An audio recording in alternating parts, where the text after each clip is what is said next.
Itong pusit po ay kinuha lang natin ang laman.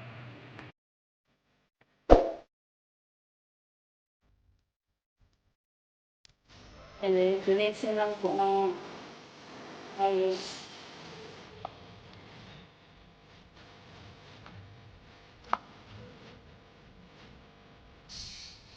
Itong pusit po, slice po natin ng ganito kalaki.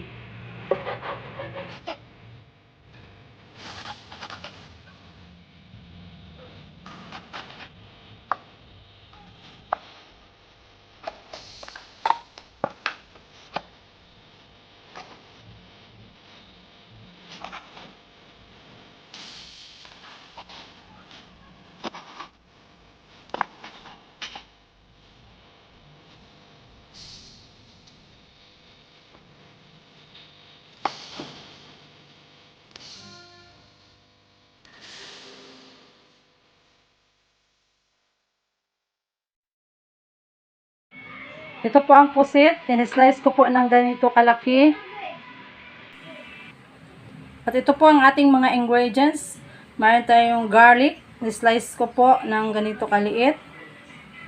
Red onion. Luya. Dinamihan ko po. Pangpawala po ng langsa. Mayroon tayong siling mahaba. May in-slice po ako ng ganito kaliit. Kasi igisa po natin ito. Meron tayong pamintang durog, edible oil, red bell pepper, asin or salt, oyster sauce, black pepper, suka or vinegar, at saka soy sauce. At saka ito po, optional lang po ito. Depende po sa inyo kung gumamit po kayo na dito. At maglagay po tayo ng sugar. So mag-start na po tayo. Magpainit lang po tayo ng ating kawali at ilagay na po natin ang ating edible oil.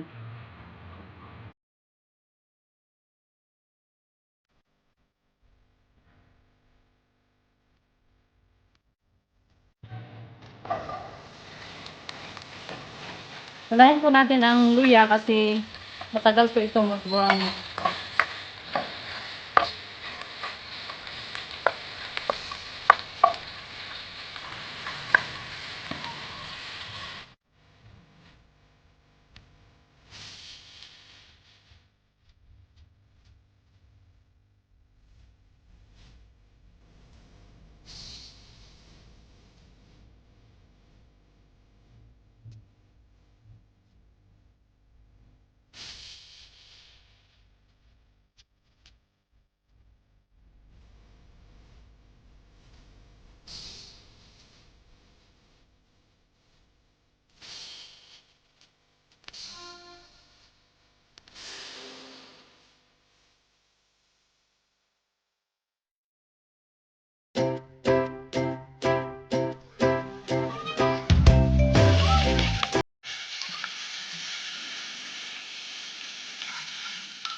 Dahil nga.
Luto na po ang ating adobong pusit.